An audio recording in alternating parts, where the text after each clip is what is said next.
नमस्कार, सार्वमंथन न्यूज महाराष्ट्रमध्ये आपलं स्वागत. पाहुयात आजची सविस्तर बातमी. अहिल्यानगर जिल्ह्यातील अत्यंत महत्त्वाचा समजला जाणारा नगर मनमाड राज्य महामार्गाचे तात्काळ काम सुरू करावे या मागणीसाठी अहिल्यानगर दक्षिण लोकसभा मतदारसंघाचे खासदार निलेश लंके यांनी जिल्हाधिकारी कार्यालयासमोर आज शुक्रवार दिनांक 11 जुलै रोजी पासून उपोषणाचे हत्यार उपसले आहे. नगर ते मनमाड हा रस्ता गेली अनेक वर्षापासून वादग्रस्त ठरला आहे. केंद्रीय मंत्री नितीन गडकरी यांनी रस्त्याचे काम घेणाऱ्या ठेकेदारापुढेही आपले हात टेकले. मला या रस्त्याने येण्यासाठी लाज वाटते असे त्यांनी एका कार्यक्रमादरम्यान सांगितले होते. याबाबत खासदार निलेश लंके यांनी सार्वमंथन न्यूजला माहिती दिली आहे. माझी मागणी काय ही पूर्ण नगर मनमाड रस्त्यावरील जाणाऱ्या सगळ्या लोकांना माहिती आहे. ती म्हणजे गेले 6-7 वर्षापासून माझा नगर मनमाड रस्त्याचं काम पूर्ण झालेलंच नाही. एक 7 वर्षापूर्वी एका ठेकेदाराने काही खड्डे खांदून ठेवले, म्हणजे चांगल्या रस्त्याचं वाटोळ केलं आणि ते मृत्यूचा सापळा करून टाकला.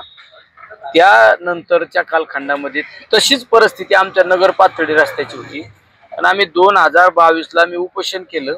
उपोषणामध्ये मला 50% यश आलं. ते म्हणजे माझ्या नगर पाथर्डी रस्त्याचं काम सुरू झालं आणि काम संपलं. पण नगर मनमाड रस्ता, ज्या रस्त्याला विळत ते सावळी विहीर रस्त्याचं नाव आहे, त्या रस्त्याच्या बाबत मला त्यावेळेस काही संबंधित अधिकाऱ्यांनी लिखी दिलं तर की त्या रस्त्याचं पण काम आम्ही पूर्ण करू, पण ते काही केलं नाही.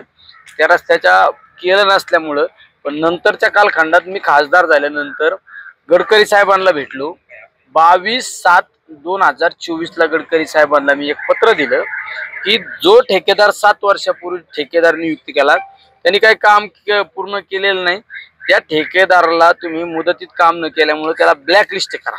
त्याला ब्लॅकलिस्ट करायला लावला आणि ब्लॅकलिस्ट करायला लावल्यानंतर त्याला मी नवीन त्याचं निविदा काढायला लावली. त्या निविदाची किंमत आहे 1000 कोटी रुपयाची निविदा नंतर नवीन काढल्यानंतर ते 21/3/2024ला त्याचं टेंडर निघलं. त्याची टेंडर निघल्यानंतर त्याचं टेंडर पण ओपन झालं. किती 21/3/2024ला त्याची वर्क ऑर्डर प्रत्यक्षरित्या वर्क ऑर्डर त्याचे निविदा निघल्यानंतर 29/4/2025ला त्याची वर्क ऑर्डर झाली आणि या गोष्टीला झाले 2.5 महिने. पण 2.5 महिन्यात ते काम अद्यापर्यंत सुरू नाही झालं. पण या सगळ्या प्रक्रियेला वेळ लागणार होता हे आम्हाला माहित होतं, म्हणून आम्ही परत त्यावर ॲडिशनल 9 कोटी रुपये फक्त डागडुजीसाठी त्या ठिकाणी मंजूर करून आणले. डागडुजी झाली म्हणजे रस्त्याचं काम झालं का? नाही. मी आता अधिकाऱ्यांशी बोललो, अधिकाऱ्यांनी सांगितलं की पाऊस असल्यामुळं त्या रस्त्याचं काम आम्हाला करता आलं नाही. आता हे तंत्रज्ञानाचं युग आहे, डेव्हलपमेंटचं युग आहे, हे यंत्रणेचं युग आहे. यामध्ये आता पहिलं चलत होतं, पण आता काय अडचण नाही, पावसाचं पण काम करू शकता. अशा पद्धतीच्या यंत्रणा आहे, अशा पद्धतीच्या मशिनरी. तरी पण आपण विचार केला तर आपल्या भागामध्ये जनरली 1-2 दिवस पाऊस झाला आणि छोट्या प्रमाणात पाऊस झाला, तर ते कारण सुद्धा चुकीचं कारण वाटलं. त्यामुळं माझी आता एक मागणी आहे की या रस्त्याचं काम आता पूर्ण ताकदीने सुरू झालं पाहिजे आणि मला अधिकाऱ्यांनी बार चार्ट दिला पाहिजे, तरच मी उठणार आहे. तुम्ही पाहिलं असेल माझ्यासमोर एक इतकी धक्कादायक गोष्ट आली. त्या रस्त्यावर ऍक्सिडेंट होऊन जागीच ज्यांचा मृत्यू झाला, जागीचा, अशी संख्या आहे 400.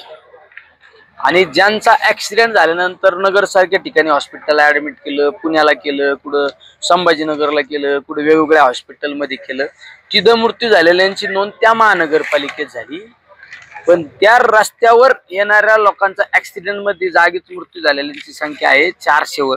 म्हणजे 400 लोकांचा नाही 1360 मृत्यू, तर हे ओव्हरऑली जाग्यावर स्पॉटवर 400 लोक मृत्यू झालेले आहेत. त्यामुळे हे सगळ्या अशा घटना आहेत. तर आमचं मागणी एक हे की आता काम चालू झालं पाहिजे. मला एक JCB एक गाडीची वाळूच्या खडीची गाडी केली खाली, झालं काम चालू. हे नाही चलेगा. नाही काय असतं, त्यांनी मीटिंग घेतली, ते त्यांना त्याबाबत त्यांना धन्यवाद देतो. त्यांना सगळ्यात महत्वाची जिल्ह्याची त्यांना काळजी आहे. शेवटी पालकमंत्री याचा अर्थ तो जिल्ह्याचा पालकत्व त्यांनी घेतलेलं असतं.